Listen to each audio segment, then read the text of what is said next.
Prime Minister Boris Johnson's 5-week suspension of Parliament in the lead-up to Brexit has been ruled unlawful by Britain's Supreme Court. Johnson, who has been working on a deal for the UK to leave the European Union in time for an October 31st deadline, decided to suspend Parliament earlier in September after the body successfully blocked a hard Brexit or no-deal Brexit, which would mean leaving the EU without any formal trade agreements or border provisions. While Johnson's move to suspend or prorogate Parliament is within his bounds as Prime Minister, Britain's High Court ruled unanimously that his action was unlawful and that the Parliament suspension is void. The Associated Press reports that Brenda Hale, the Supreme Court president, said the prorogation was ruled unlawful because there was no, quote, reasonable justification. House of Commons Speaker John Bercow called for Parliament to, quote, convene without delay. Meanwhile, Johnson is facing calls to resign as Prime Minister following the court's ruling, with opposing Labour Party leader Jeremy Corbyn saying Johnson's illegal action shows his, quote, contempt for democracy. Prior to the court's ruling, Politico reports that Johnson said he wouldn't step down even if the court said he acted illegally. Johnson is currently abroad in New York attending the UN General Assembly and commented to reporters. I have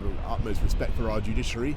I don't think this was the right decision. I think that the prerogative of prorogation has been used for centuries without this kind of challenge.